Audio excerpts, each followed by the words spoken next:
restart, and now we're back on. Sorry, guys. Hey. Hey, Look, we all needed some time to recover from last night, so yeah.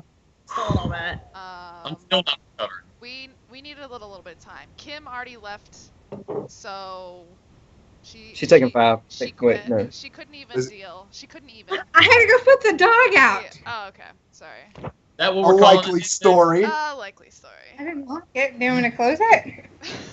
This is a great start to episode 2, guys. I just want Yeah. to Hey. Okay, Oh, anyway. we're on air. Now Excellent. we're on the air. Okay. Professionalism. Well, yeah, exactly. All right, welcome everyone to A Shame of Thrones. Oh, I even messed up the title.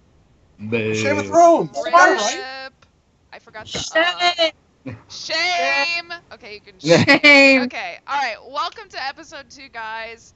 If this is Shame. your first time tuning in, first of all, go back and watch Sorry. the first episode. First of all, sorry. Yeah. Secondly, go back and watch last week's episode. It was definitely fun. I had fun time last time. I don't know about everyone. Skip the else. first 15 minutes. Yeah, basically. Pro tip. Paul has already texted me, and we've only been live for 1:30. Paul says, What up, Paul? Shout out. Send my love to What's the up? crew. Wish I could be there. So Oh. shout outs to Paul's jalapeno poppers. Shout out. Yes. So, And he yeah. could order pizza like nobody's business. No, it was wings. It was Oh, wing. you It get was wings. Yep. Yeah, okay. All right, so let's kind of just dive into it, and we're just gonna lay it all out there. Jon Snow is alive. Let's skip right to the Didn't end. I say Spoilers. this? Didn't I tell We're everybody not- last We're week? not fucking around this episode. We're just skipping You know, right to the last- end. Last week All right. we said we weren't doctors, but I think we are because we totally knew he was alive. I think Absolutely. you guys are doctors. Basically. I mean, was he would have gonna be- fucking turned by now. Yeah, so let's actually talk about what exactly happened. So the wildlings actually came to Castle Black, broke the door down, took it back, and then They So broke the the door giant- down with the giant. the It's giant eight. basically did everything. Yeah, the giant kind of fucked everyone up. He didn't kill Ollie though, which I think me and the rest of Reddit is pretty pissed about that he didn't slam Ollie against the wall. So Ollie still has a fate coming to him. My favorite part about Game of Thrones is that Bran and Ollie grow 6 inches a minute. Yeah. Oh, It's yeah. been Oh, 2 yeah. hours since Wally was waist high, and all of a sudden he's 6'8". And yet Arya has the same length of hair that she's had since season 2. Yeah, Her well, hair has grown. I However, love her they style. are cleverly hiding her boobs, and I could definitely tell they were trying to squish them down a lot. careful now. They got them wrapped up. Is she 18 yet? Mm. Yes. I think so. To the internet. Okay. Anyway, let's move on from that. Okay. I thought she was. Probably. It has been 30 seconds into our podcast. We have Okay. already gotten derailed 3 All times. right. Okay. So Davos basically went to Melisandre and was kind of like, "Can you do this? Can you bring him back to life?" And she did. And they basically mind fucked us since last season, and he's alive. Live. Well, yeah, he was dead, though. But he was dead. He hasn't Yeah. been alive.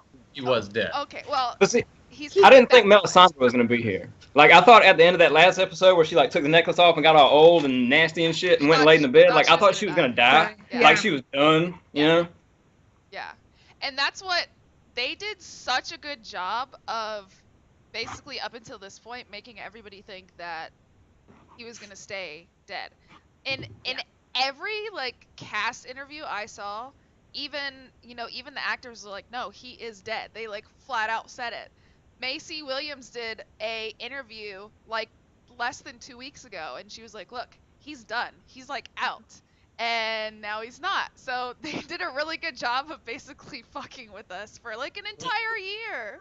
Did that? It was the best, worst kept secret. And even Kit Harington came out and said, "Hey, I'm sorry, you guys. I had to lie to you." And he it was a heartfelt apology. Sorry that that I had to kind of hide what actually happened. But obviously, he did it for the good of everybody. Because I don't think if anybody had that surprise ruined, it would have been the same. Yeah. So Exactly. Yeah. And I did. Macy Williams is 19. Just Googled.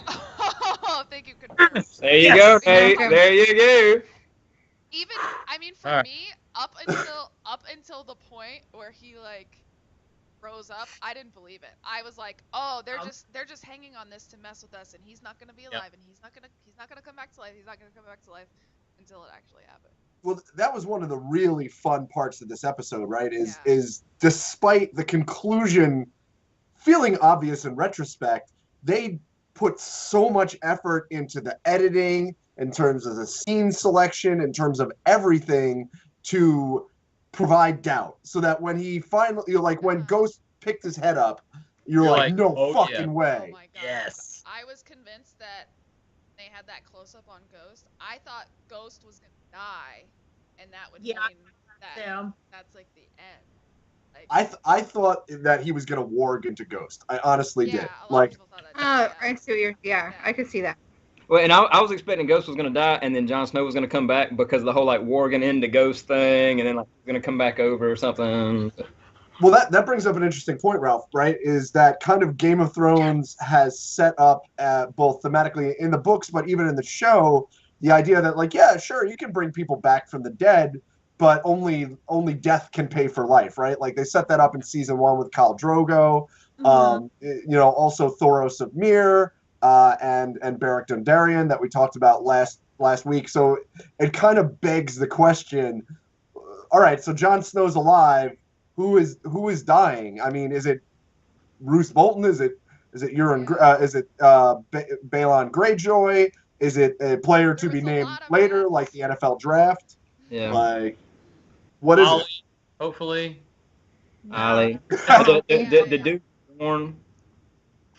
Right. I mean, and it's interesting, particularly in the and not to jump around too much, but in that Balon Greyjoy died, right? Because we started on this kind of arc with Melisandre, specifically, with the whole Gendry King's Blood, all the War of the Five Kings, and they kind of brought it up like, oh, the War of the Five Kings is over, and Balon Greyjoy is the last one standing. Bloop, there I go.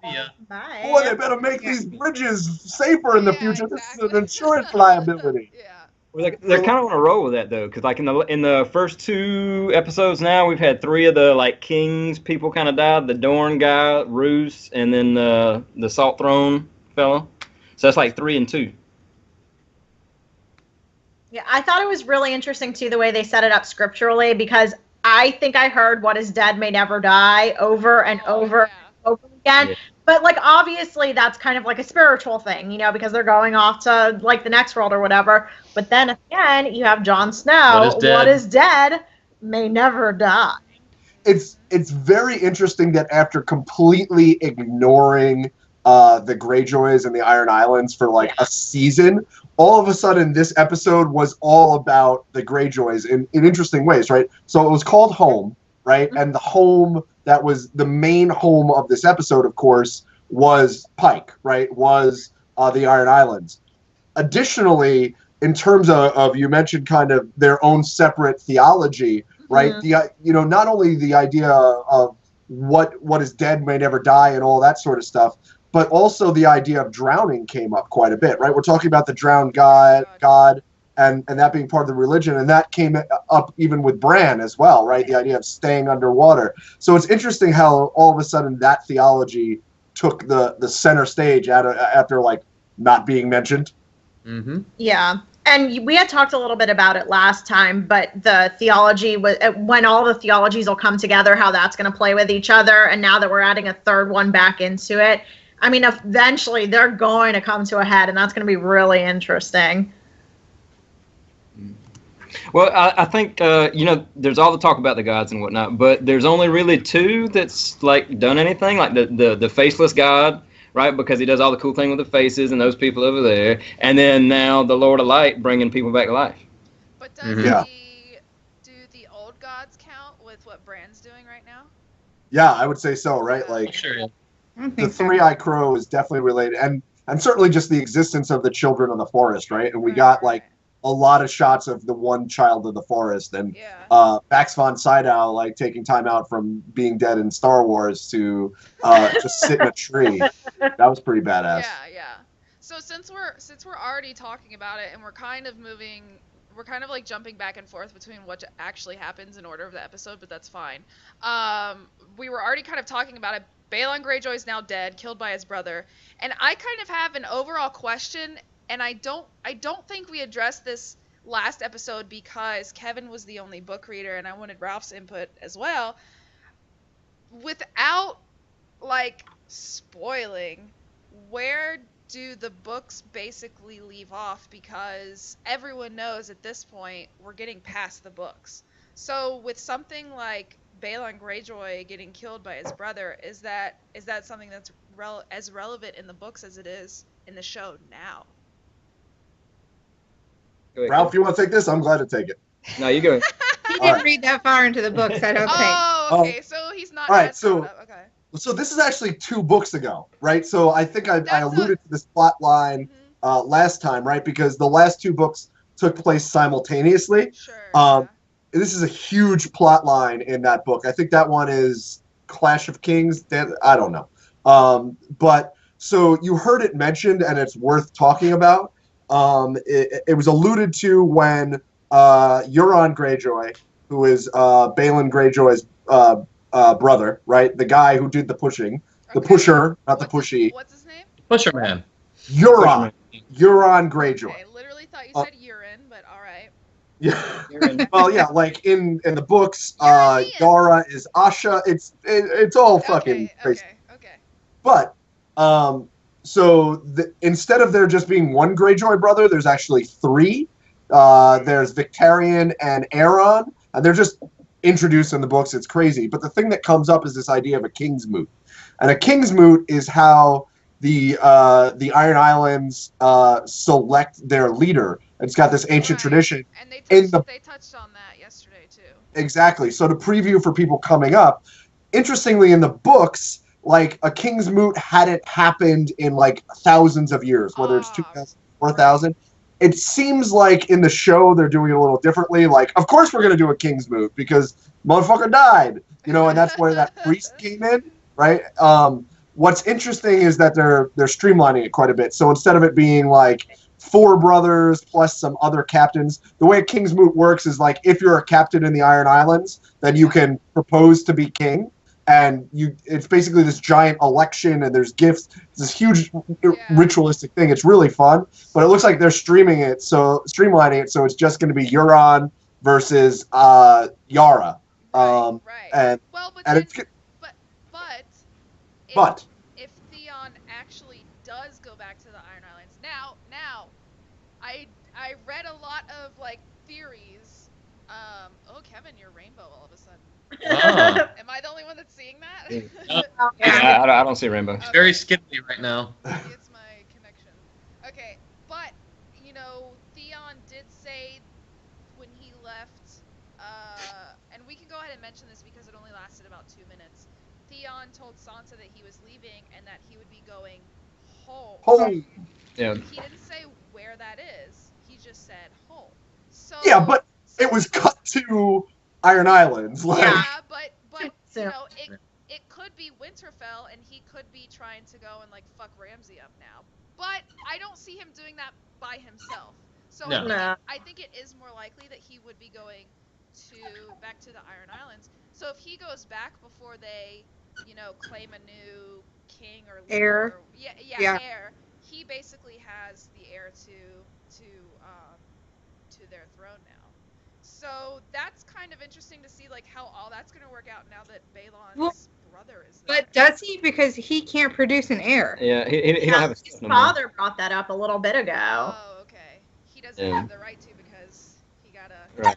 But if they Yeah. Yeah. But if they Finger banging choose, don't if they count. choose their next leader by this election Before he style gets there. thing, yeah, no. While he's there, if they choose it and they choose him after he dies, wouldn't they theoretically just choose the next leader? run it back.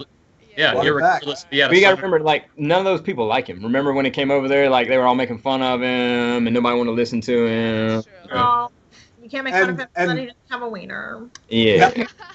And as a lore check, so there is precedent, right? So that there was a King's Moot however many thousand years ago. And it was basically this scenario, like the oldest heir, like when the king died, the oldest heir was away raiding for 2 years.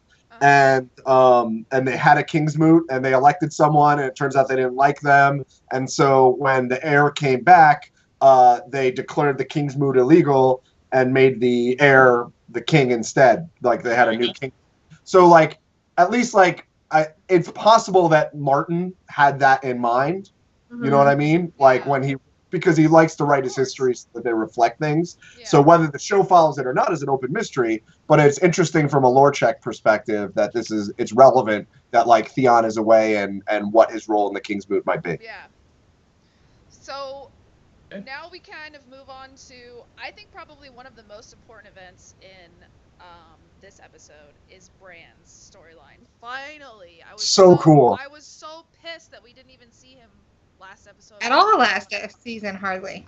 Well, he wasn't in last season at all, but he wasn't in this season's premiere at all. Like last week's episode, he wasn't in at all.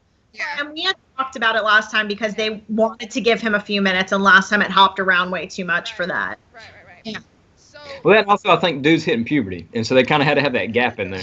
Yeah, exactly. Tough life. So they basically kind of are able to, I don't want to say like travel back in time, but they can see previous They can events. warg back in Yes, time. thank you. And first of all, I want to get this out of the way. We get to see Hodor as a cute Hodor, Willis! I know. as a cute little chubby kid. I just want to pinch Willis. his cheeks and shake He him. was not a little kid. Yeah, not little. He's Yeah. littler than he is now. You keep So- using this word. I don't think it means what you think it means. Yeah. So we get to see Ned Stark and his brother Brandon, right? His brother Benjen! Benjen. Benjen! You're breaking my Benjen. heart. Benjen. My thank you. nerd heart is crumbling into Oh my 1,000 pieces. Why I not don't give a fuck. memorized all of these names? Okay. Give him- And this Shit, is what, they're giving you the kids, and like this the is what we clip hang notes up on version. Kevin. And so we get to see them. They're fighting, and I don't know if you guys saw, but oh fuck, what's his name? The guy with the mutton chops. He was in it. He protected Sir, what's his the guy that oh my god, he's gonna kill me. Kevin, come on, how do you not know the name? Oh yeah, all of a sudden after my shit talking, I'm like, fuck, that's like The guy 4 who seasons ago. did, The guy with the mutton chops? Yeah. the dude that the no nut guy had killed. Ralph, you like told me about this today, didn't you? Yeah. the no nut guy. The no nut guy killed him. Kane? Well, when he took over Winterfell. Anyway, it was kind of an Easter egg. We'll mention it. We'll mention it later. Anyway, okay. So what? Oh my god. What is the point in Bran warging back to see all this? To see like, so we see Ned, we see Benjen, and we actually see Lyanna, and that's like the first time that Lyanna has even been talked about since. And yeah, and I think it's all about Lyanna. I think the whole purpose of it is all- Lyanna. Right. And we get to see Willis / Hodor. Willis. Yes. But we don't. He doesn't really. The Three-Eyed Raven doesn't really explain what the purpose is of Bran being there. Why does he need to see this? All they're doing is, they're practicing their sword skills. There wasn't anything that was really significant. So what's the point in all that? Well, nothing significant yet, right? But like I think this is the mechanic that they use to show us where Jon Snow came from. Well, right.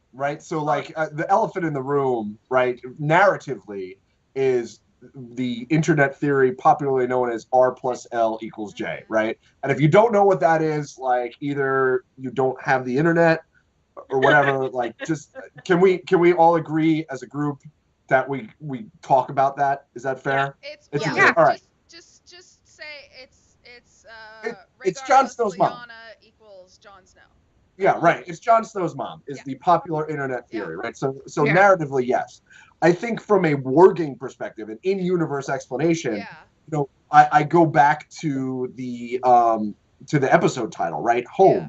right? So Bran being able to orient himself in history and take a long view. Like one of the things that the Children of the Forest stand for, that the Three-Eyed Ravens stand for, is a long view of history, right? Yeah. Whereas everyone in Game of Thrones, one of their fatal flaws is that they're always rushing to the next thing, right? Yeah. Like they're always trying to have short-term gains at the expense of long-term ones, which is why that there's going to be an army of White Walkers fucking shit up soon, right?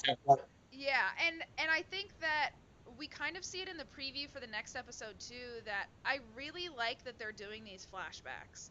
And we see that they're doing more flashbacks in the next episode, and I really like that because it explains a lot of stuff that it's like if you don't look it up, you don't know what R plus L equals J is. You don't. Yeah. I mean, I saw it, and it took me like an entire day to figure out what it meant. So unless you have read the books and you kind of theorize on your own, or unless you just troll Reddit and look at the theories, you're not really sure what it is. So going back and having these like visual flashbacks of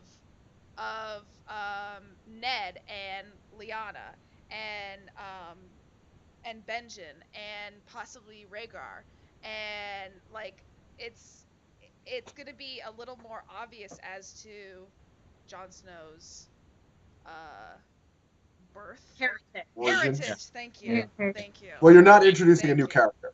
And it's Yeah. it's interesting that we brought up the flashbacks, because at the end of the episode that I watched this morning, I don't know if it's the same live, but on HBO Now they have a little probably 7 to 8 minute thing with DB Weiss about the breakdown of the episode, and he actually mentioned the flashbacks, and he said, good.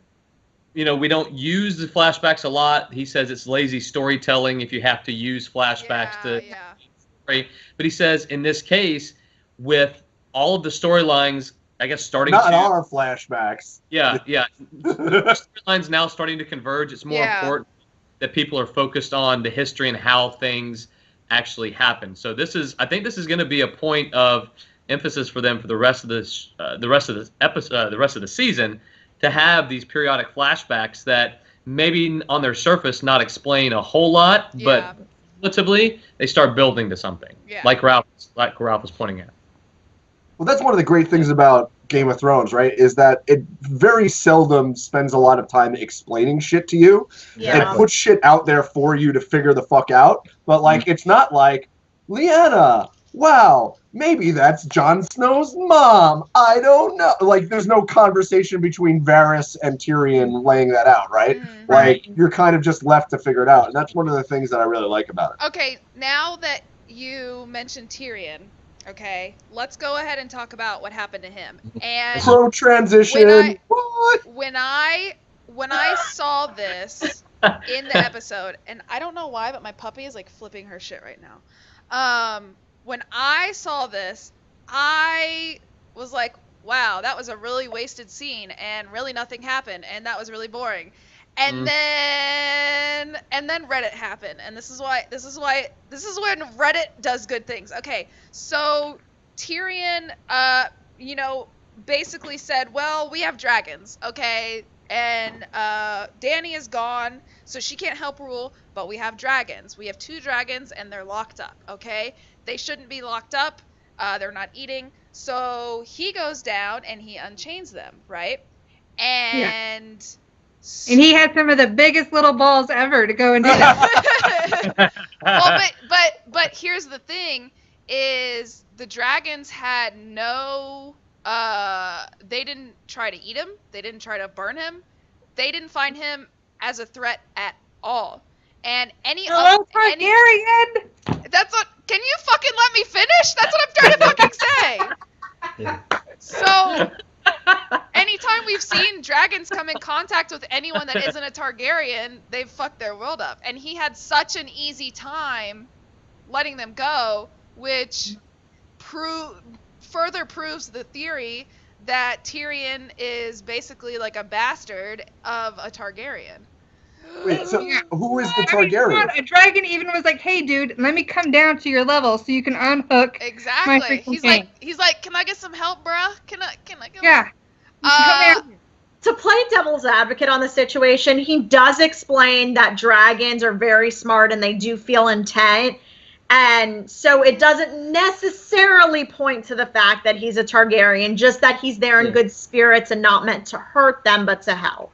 I'd be bummed if he was. So I'm on Madison's side. Like, I'd be bummed if he was a Targaryen bastard because, one, we've already got that character, right? It's Jon Snow, ostensibly, right? Like, that's a much more convincing narrative, much more interesting. Two, like, if the end result is pitting Jon Snow against Tyrion for like the rightful heir to the Iron Throne, like that's not a series I want to watch because I like both of them. Three, like, isn't it more interesting, like, for the rational explanation? That is to say that Tyrion is such an awesome fucking dude that dragons just dig his shit, and like you know, like that he's just so smart, and further that like in a show and a mythos that is so about hereditary things, right? Like whether it be hereditary rule, whether it be hereditary traits, whether it be just any of those topics, the idea that Tyrion in many ways can transcend exactly what his heredity might say about his character and be a friend to dragons and a good ruler and a thoughtful person and a wielder of power that does it through influence rather than might. All of that stuff. All right, well, let's talk about these. You have said 3 a whole bunch of times. So I'm going to go with the number 3, that there are 3 dragons. Wait, let Madison. Madison is like Madison waiting obey the rules. Waiting to jump on this. Madison is like waiting to jump on this. I'm going to go ahead and play devil's advocate again on myself. Are you going to betray me? No, I'm not going to betray you. Are you going to bolton me? I'm trying to attorney this shit up, okay? So even though I don't necessarily think this all points to him being a Targaryen, but in a lot of the fan theories going around, they do state the fact that there are 3 dragons, meaning there are 3 dragon riders out there. Exactly. So that would be Dany, Jon, and fucking Tyrion. And maybe Tyrion. Maybe. Objection withdrawn, counselor. But just like you were saying, like he could turn against his lineage. He doesn't necessarily have to fight for the throne just because he's a Targaryen, right? No. Right. I mean, they could all share it together. Yeah. I mean, everybody could just ride off on their dragons into the sunset and say, fuck everybody. I don't remember. I really don't remember what the theory was, but I want to say that one of the Targaryens, I don't know if they raped the Lannister. What was her name, Kevin? What Lannister? No, Tyrion's mom. I don't. Yeah. See? Look, how do you not know the name? All right. I probably earned this. I earned this. Anyway, I don't think that Tyrion's mom was raped. I think that she just had an affair. I was thinking, was it the Mad King? No, but No, the one that sang, wasn't it? No, because that's Rhaegar, right? Yeah. Rhaegar was young. Going to get into the issues and that would be Jon's dad too. But I don't think they had the same. I don't know. Anyway, and then the rumor was that he didn't want. She was Joanna Lannister. Thank you, Google. Google, make me smart. And I don't think that that he wanted her to like get rid of the baby or whatever. So he like kept it secret and didn't tell anyone that it was actually a Targaryen. And anyway, we're like floating around theories this like entire episode. So well, no, that's cool. Absolutely. Coming to fruition. Yeah. But he did have an affair. That goes back to a common folklore theme that when people cheat on their husbands, especially when it's women, they wind up dead at childbirth or with a freaky child. So that kind of plays into folklore, mythical aspect of that if she did have the affair with the Targaryens. That's a very good point. And doesn't he have a speech in like season 1 about like bastards and dwarves and the difference between the two? Yeah, because he's talking to Jon Snow about it. Yeah. Well, it also plays, his dad was always the one that was like, you're not a Lannister, and he never gave him the right of being a Lannister, and so on and so forth. Yeah, all dwarves are bastards in their father's eyes. Mm-hmm. Which is why in the final analysis, possibly, I don't think he's going to be the one that has to fight over anything. He cares about. I don't think he cares about lineage. He killed his own dad. Yeah. So Yeah. you know, I don't think he cares about family lineage. I think he's one of those characters that cares about what's best for the realm. And if what's best for the realm is Daenerys as queen, then he's cool with that. Yeah. And he doesn't mind being there to help. He doesn't care about ruling. Yeah. Yeah. So I don't think even if they were both Targaryen, that they're going to fight against each other. He's too chill. He's so chill. He's like, whatever, man. Well, he kind of turns into the guy who's been there, done that, because he's been involved in nearly everything on every side of the coin, and he's been a good guy and a bad guy and a guy in the middle, and and he's been able to manipulate without being king. You know what I mean? So I don't think that's important to him. Yeah. Okay, so moving on then. So wrap that up. We've kind of like, I mean, a lot of the stuff that's left are kind of like, well, except for one more. Okay. Rancy? So, yeah. Well, I have a topic to talk about. Are we already gonna get into it? Are we accepting topics? I don't know. You tell me. You're my fearless leader. Let's talk about what happened in the episode, and then we can, if we want to talk about other shit, we can. Or it's probably gonna come up. Because we're gonna talk about everything that happened. It's a topic in the episode. There was a lot of like little things that happened in this episode. Like Madison was saying before we started casting that we only looked at like 4 storylines. We actually looked at a lot of storylines, but they were really, really short. Like the Sansa and Theon was really short. I mean, that scene was probably like 3-5 minutes maybe, which in Game of Thrones time is really short. And another really short one is Tommen doesn't let Cersei go to Marcella's funeral, and bans her basically from the Sept, but says that that like she's not allowed there and like all that other shit. So Tommen's, you know, throwing like a temper tantrum, basically being mad at her because he thinks that like she's the reason that Marcella died or whatever. And then he does like the stupidest fucking thing you can do is go back to her and cry and say that he's sorry, and then he says, "Can you help me rule?" or whatever. And that's just like, I'm like, "Oh, you're such a dumb kid." Well, it plays along with the home theme because he went home to his mom. Yep. His lovely mom. Oh, and by the way, Jaime's about to start a holy war. Yeah, and Jaime's about to fuck some shit up. Jaime's pretty well. Don't you think that if Tommen is like back to being with Cersei now, that Cersei's going to also rage a war against the Sparrows? So now it's about to be basically like the Lannisters against the Sparrows, basically. Correct. Yeah. Well, and it was the Sparrows guy who kept Cersei from coming. Like the Sparrow guy was the one that told the king, if he if she comes to the Sept, we're gonna take her again, kind of deal. Right. So it wasn't really like Tommen keeping the mom from seeing the baby or the girl. It was the Sparrow. Well, I mean, ultimately, it's kind of his call.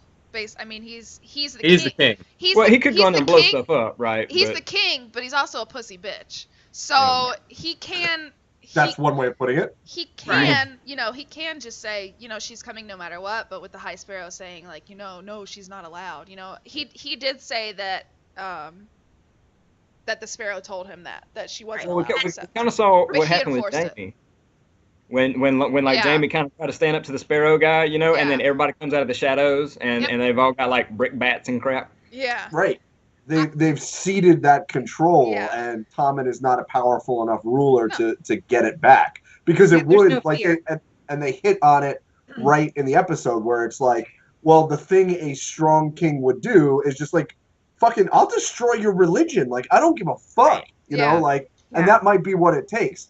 What I thought was interesting about these two scenes, and this is actually the topic I was going to bring up, so imagine how I shoehorned that in there. I got you, Madison. I promise. Okay. I got you, Madison. Okay. Is that what was interesting about these scenes for later is that they subverted some expectations. So it looked like one of two things was going to happen. Either Jaime was going to stab the fuck out of the High Sparrow. I was ready. I was so ready. Or regardless, that, like, even if he didn't stab the High Sparrow, maybe he was going to be arrested and beaten down. Because, you're, like, thinking about his hand and shit like that. Well, and there's he basically, like, confessed Like, yeah, he's like, by the way, I already. fucked my sister. Yeah. What are you gonna do about it?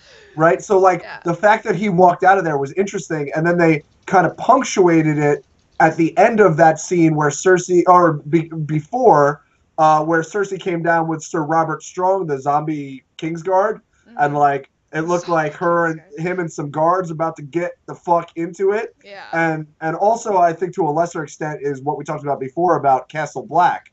So like with all these people not dying, it was very interesting that people died later, right? Like when Ramsay stabs Roose, like that makes it that much more interesting because you have had 3 times in the episode where you expect people to die and they don't. Yeah. So then all of a sudden Roose just fucking dropping dead. That was what was that was gonna be the was next awesome. one. Yeah. And then similarly subverting that, turning that on its head at the end where Jon Snow comes alive, right? Like that's a converse. It's a really cool through line in the whole episode.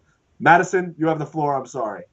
Oh no, you're fine. I want to go back to a historical thread because we had talked about last episode how it's kind of symbolic to the Catholic Church. Like there's a lot of that type going on. Oh yeah. And just to point out some significance in it, people thought Henry VIII was a weak king, and then he departed from Catholic Church and created the Church of England. So there's some historical, obviously, like it's not the same, but there's historical references that he seems to be going back to a little bit. Yeah, I see that. Well, and I think it's a little bit of Cersei getting what she deserves, because remember, like, she was kind of the person that put the Sparrow in charge in the first place. Yeah, yeah. You know, and now he's kind of like turned and gone his own little way, and she can't control him anymore. Yeah, and I think it's hard for her not to have somebody that she can control. Yeah. What'd you say, Kim? It's her that she doesn't have somebody that she can control and manipulate. That's all kind of falling down around her. Like, she's losing her power, too. Well, but now if she is like, now if Tommen is basically like, help me rule, she's kind of gaining that power back. Yeah. Yeah. I think that's back in transition. Yeah. Yeah. Well, it's interesting that she's gaining that power back because for the first time she's not manipulating, right? Like, Tommen is coming to her genuinely because he is weak and she is strong. In other words, she's getting there semi-legitimately as opposed to in the past where she's tried to control everything, right? So it's a little bit of a different pattern for her. Yes, she's back in power, but she's back in power due to her actual experience as queen, as a ruler, as a mother to an extent as well. Whereas in the past, definitely a little different, right? Like whether it's stacking the small council, whether it's maneuvering around Ned Stark, whether it's getting whatchamacallit stabbed with a boar, like none of that. Robert Baratheon, the first of his name. I'm never gonna let you live this shit down now. You know that, right? Fair. That's fair. You need to have a list of like all the characters ready, because I'm gonna be like, Kevin! Shame! Yeah, shame. So you had mentioned Roose Bolton a minute ago, and this was actually one event that I didn't really see coming. I figured it was going to happen, but I didn't think it was going to happen this soon. So Ramsay basically kills Roose Bolton as soon as he finds out that Walda, Roose's new wife, Walda Frey, who is a Frey, which is probably a huge mistake, is having a boy and had a boy. So Ramsay basically kills Roose Bolton, and now he's basically the ruler of Winterfell because he has no heir. And then he fucking kills her and the baby. Yeah. Well, he doesn't. Dog. Well, dogs do. Ugh. Excuse me. No. Excuse me. So he's not a bad guy. Oh, yeah, he's not that bad. Scene of the whole Depends how you define agency there. Yeah. Go ahead, Kim. Go ahead, Kim. So I just said I think that was probably the worst scene of the entire episode. Woo, that was I was like, as soon as they went in there and he started, and those dogs sat down, and he was opening up those gates, I was like, no, get out of there. No, get out of there. This is obvious. Go ahead, Madison. No, we were talking about it before the episode started, but I'm so desensitized at this point that I was just like, yeah, that's totally going to happen. Yeah, it bothered me a lot more when a little girl got burnt at the stake for whatever. Well, Yeah. I didn't think he would have killed his dad. Like, I figured he would have killed, like, the baby because it was a challenge to his being an heir or whatnot, but I didn't think he would have killed the father. Well, he obviously has the Karstarks on his side now, and like Yeah. everybody Because that's they didn't flinch. no, he didn't do shit. So this has obviously been planned all along, and he was waiting for her to have the baby and find out if it was a boy. So this is not like a random act. But something that is kind of interesting that I haven't seen before is after he stabbed him, his hand was really shaky when he was wiping the blade off, because this is like he has been living his whole life to be up to his father's standards and to like basically make daddy proud. And when he actually became a Bolton, and I think I think I told Madison, or I don't know who I was talking to when that episode happened a couple seasons ago, but I actually like felt good for Ramsay when he finally became a Bolton instead of a Snow, and I was like, Terrible yay! Yeah. I was like, because he had been working at that like his whole life to like make daddy proud, and he didn't want to be a bastard anymore, and I was like so happy for him. So But he's still a bastard. Oh, he's still a piece of shit. Because he's terrible. At that point, though, he was torturing Theon, who we all really hated. Oh yeah, we already hated So him anyway. he wasn't like necessarily the full bad guy we've come to. Because I was Theon like, had oh, some good Theon, ideas. whatever. But yeah, that exactly. We were like all like, "Go Bolton, dude," because he's like making Theon feel like ass. But it was just kind of like a huge like shift in Ramsay, because his entire life basically he's been working up to please his father and like prove to his father that he can do this and he's worthy of being an heir. And then Roose goes and marries Walda and makes a boy, and Ramsay realizes that he's basically out. So he is basically, his hand is pretty much forced to kill his own father and now become the ruler. Kevin? Yeah, that's me. So there's two things that I dug about this, right? The first one was, and I'm sure you guys all noticed it, right? But the way that the scene of Ramsay stabbing Roose was, once again, a masterwork of subverting expectation, and shot in such a way that you had no idea who stabbed who at first, right? And there was a tension in that scene because the interesting thing is that logically it should be Roose stabbing Ramsay now that he has a male heir, right? And so it was kind of like a preemptive strike on Ramsay's part, right? Which was very interesting. I loved how that was shot, and I loved the surprise that came about, right? It was one, I didn't expect anyone to stab anyone. Two, if anyone stabbed anyone, I expected it to go the other way, right? Yeah. So super interesting, super cool there. The next one was that, Madison, I hear what you're saying, like, yeah, so some dogs ate a big lady who, by the way, props for walking around an hour after you gave birth. Holy shit, right? But, like, yeah, some dogs ate a lady and a baby, and, yeah, that happens on Game of Thrones. But props in terms of like, the writing and the show running and the direction in terms of this, that they use the scene to underscore what Ramsay's character is, right? Because his relationship to dogs, just like it was to humans, particularly Theon, right? It underscored that. The idea that he had complete control through starvation and torture and all of these things, and cruelty, and that is his mindset. That's how he views the world. That's how he intends to get ahead, is through the use of this. And by killing Walda Frey and the baby to be named later, or perhaps never. Roose Jr.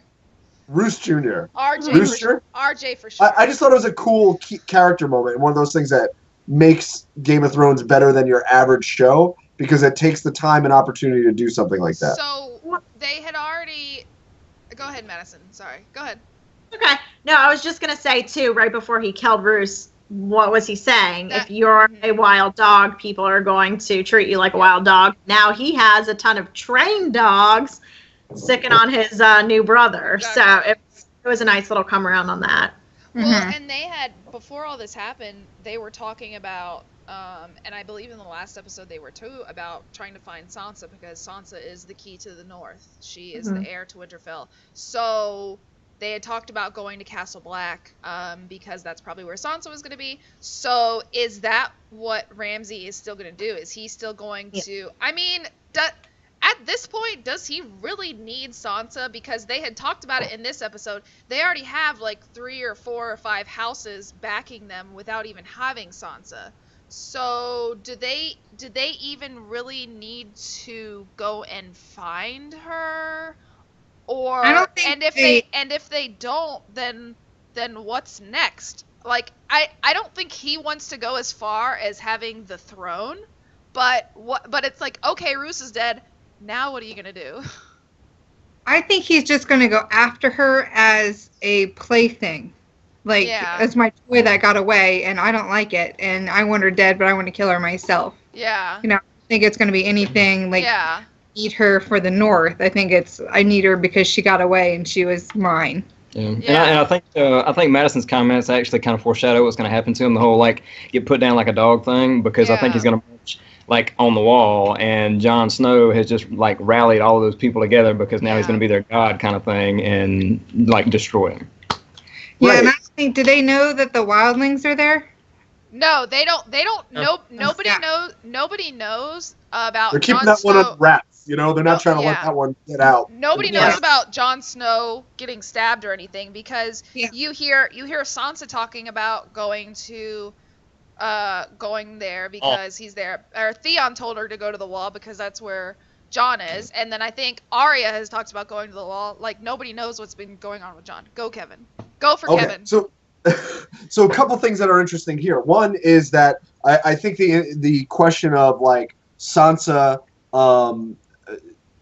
and what's to be done with her is interesting as it relates to Ramsay's character for all the reasons that we're talking about. It's a discourse in power, right? So it's the idea of how is the best way to rule, right? And we're talking about the difference between dogs and wolves, and particularly in Game of Thrones, wolves are the noble creature, right?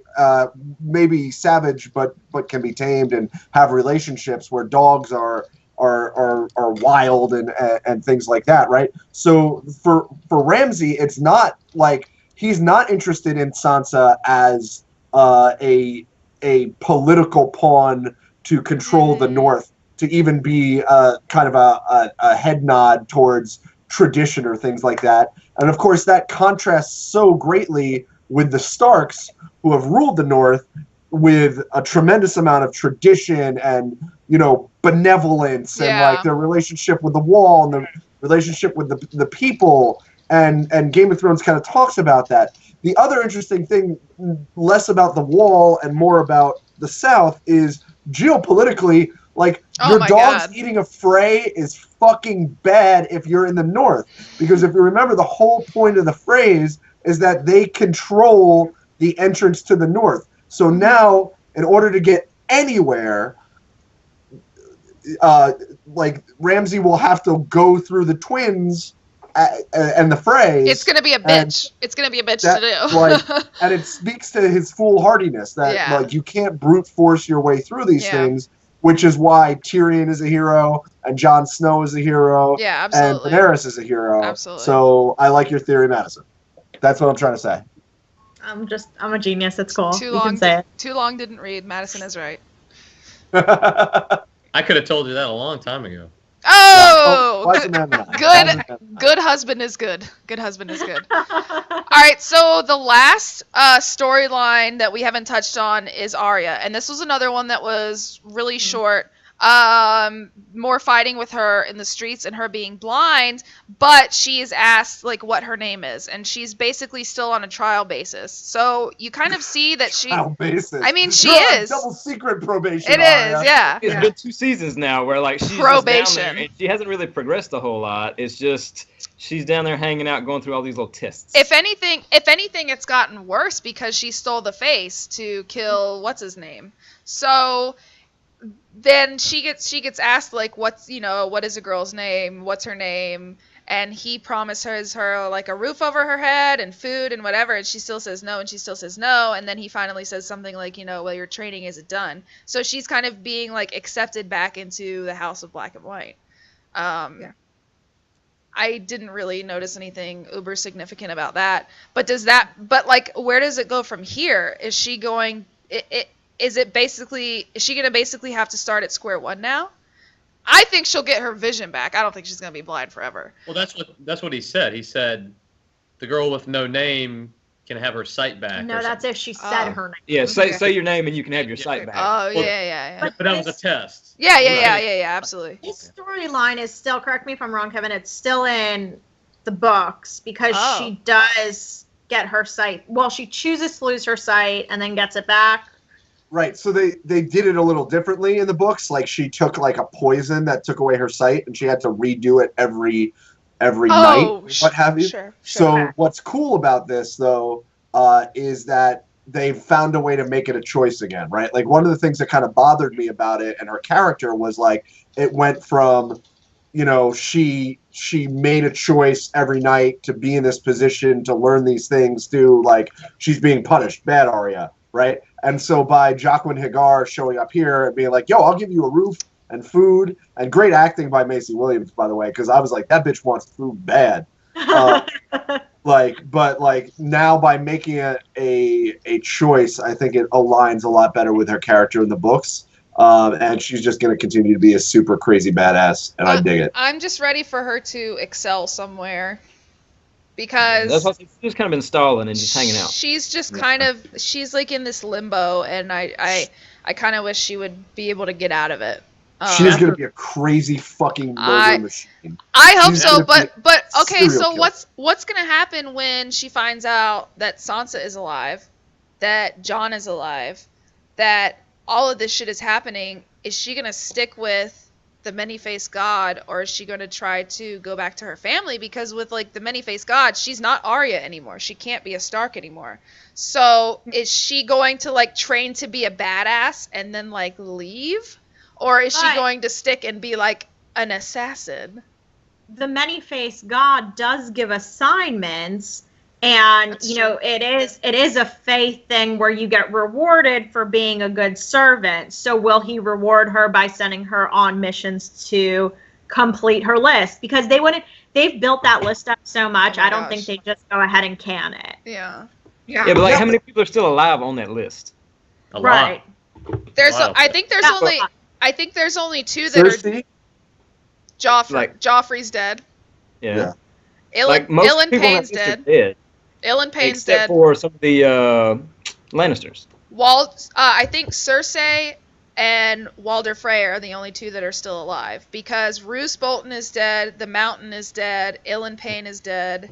There was Sandor only Clegane, he's dead. Was Tyrion on that list? I don't think she had Sandor Clegane because she didn't meet the Mountain. She only met the Hound, and the Hound was on her list, and the Hound's supposedly dead.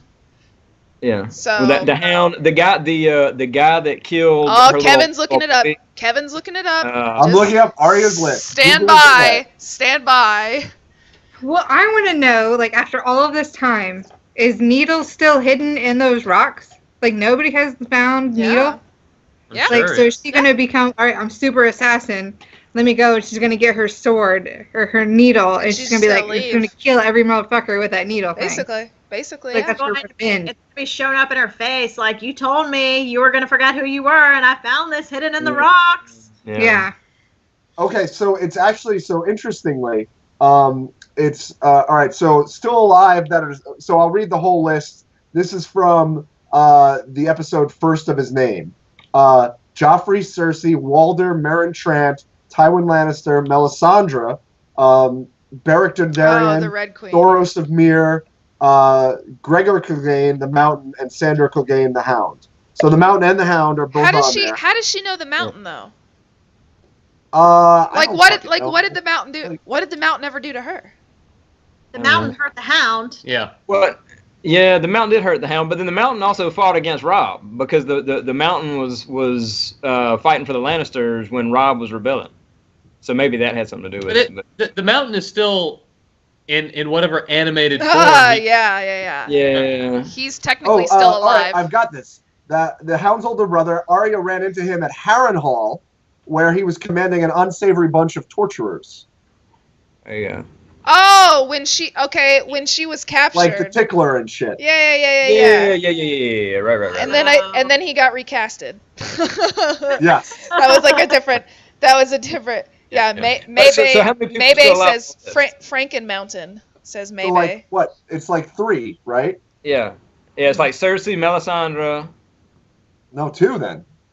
The Mount. Is Thoros Amir still alive? Walder Frey. Walder Frey. Walder Frey. Right. So they're Is Thoros Amir still alive? so No, Sir Thoros is dead. no.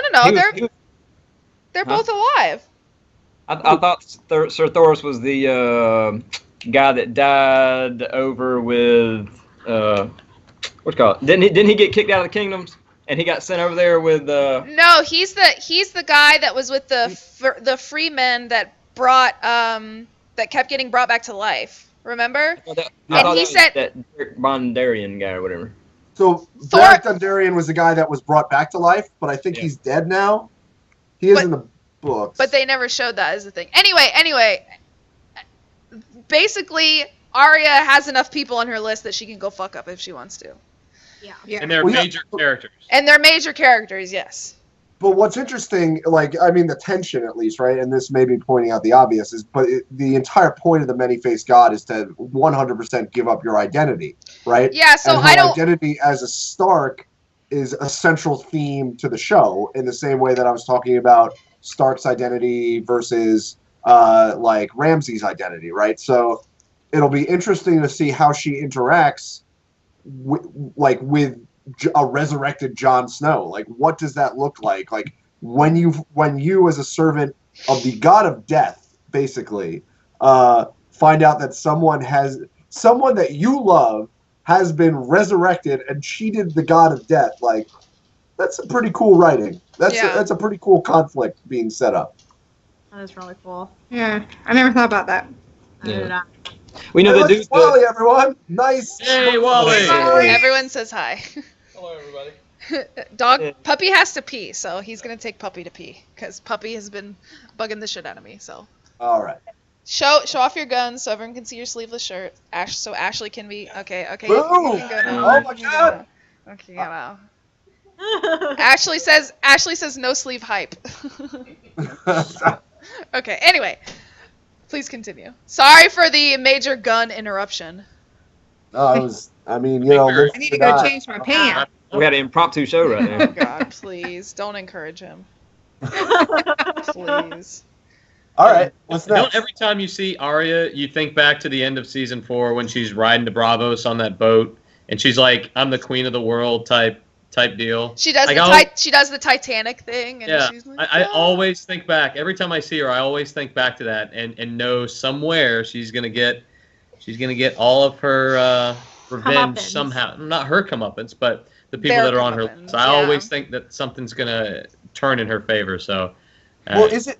Whether it's this year or next season, so I mean, it's an interesting question. We're talking about like the loss of identity and things like that, and your point about vengeance, right? The show has a very interesting relationship with vengeance, right? It essentially condemns vengeance in a lot of different ways, right? So, like that. Once again, talking about the central conflict, the idea that everyone's so consumed with their petty jealousies, and revenge is one of them, that we are ignoring the White Walkers in the North, right? So maybe part of Arya's heroic arc is actually foregoing, like, as the character whose mantra is vengeance, and with all the tools of the world to do vengeance, foregoing that in favor of like a loss of ego and things like that. Like, I think about like Empire Strikes Back, right? Like when Luke is in the cave. Why does it always come back to Star Wars? That's what I do. But you and killed Darth Vader, and it was a failure. You and Ralph can have your own Star Wars podcast. I'm on board for this, Ralph. Let's go. Hey, 2 guys killed their dads. Game of Thrones, Star Wars. It's relevant. Same thing. Relevant. Yeah. Look, I'm just saying it's the same thing. Exactly. Anyway. Yeah. Okay. Are you done? Next topic. Okay. I mean that was pretty much it for the storylines that happened in this episode. As for the preview for the next episode, I think, like we talked about earlier, there's going to be what I hope is a very big flashback, well, or warg back in time, whatever you want to call it, with Bran, that is going to be really important to the heritage of Jon Snow that I hope gets addressed. Now, here's my question. What episode is it that someone important always dies? Is it 9 or is it 7? 9. So what's gonna happen in episode 9? We just got done with 2. Don't worry about that right Yeah. now. But a lot of I don't want to say important people, but a lot of people died in this episode. So maybe they're gonna go off script and forget about the season and forget about the episode 9 thing. Why this episode was all about subverting expectations. I mean, there has been like a couple of seasons where nothing did happen in episode 9, so I wouldn't be surprised. Why are you thinking about this? Stop thinking about that. Yeah, why are you jumping so far to the future? Because what's going to happen in the future, I'm going to bring up, because we were talking about it a little bit, next week's title of the episode, Oathbreaker, which fan theory been floating around. I've done a lot of reading today in between my meetings. It kept me sick. One of the things that a lot of people were bringing up is that now that Jon Snow has been resurrected and he is no longer officially Jon Snow, whatever you choose to call him, how is he not Jon Snow? Up to the black. Because he's no longer being held to the black. So before he could not take up any sort of reign, that was something that he disavowed. Wait, what? He couldn't fight to be king or anything like that. No, why is he not Jon Snow anymore? Well, he's Jon Snow. Are you not listening to Madison? Like, he's been absolved. This is a lawyer thing, right? It's like he's been. It's like he went through. He was dead for 24 hours. And now he's somebody new. Wait, that's why the mountain is still alive, by the way. His shit has been liquidated. His debtors have been paid off. His oaths have been. Hold on. Jon Snow's still Jon Snow. That's what I'm saying. Jon Snow is still Jon Snow. Right. That's what I think. He's saying he's not. Yeah. You go outside. Well, he is and he isn't, right? Like, so the idea would be, and this would be like kind of a technocratic legal thing, but like that by fucking dying, he has discharged his oaths, and that he's essentially, for legal and oath and God's purposes, a new person, right? That is no longer encumbered by the burdens of his previous oaths, and therefore. Well, okay. That's a lot of big words. That's fucking So stupid. That's fucking while we're stupid. on this topic real quick, That's just fucking stupid. Book reader of ours, can you go ahead and talk about the, I'm going to butcher this name, Azor Ahai prophecy? Azor Ahai. Okay, wait. Here we go. Before we get off of the Oathbreaker thing, I think it goes a totally different way, and the Oathbreaker is Jaime Lannister. Thank you, because the fucking sword is called Oathkeeper. Yeah, and Jaime was the Oathbreaker because he killed the Mad King, and he was sworn to protect them, and so on and so forth. And so I think it's Jaime instead of Jon. Well, but he has. That idea. But multiple people went home in this episode. True. Well, right, it's going to be multiple things because Game of Thrones is a really well-written show, right? Theoretically. So, like, they like to layer that shit in there. In terms of Azor Ahai, it's Azor Ahai, I think, or Asai, I can't remember. Basically, it's the official translation of it. Yeah, I mean, or whatever the hell you said. Yeah. Azor Ahai. I like really want to say Azor Ahai, but I know that's like not at all what George R. R. Martin said. Asai, Ahai, I don't know. Hi there. Hey, how's it going? Sa'i Berry? Right, so essentially, the interesting thing about the Lord of Light is that we talked about the seven being kind of a Catholic allegory. In many ways, the Lord of Light is a Judeo-Christian allegory as well, and specifically around the idea of monotheism.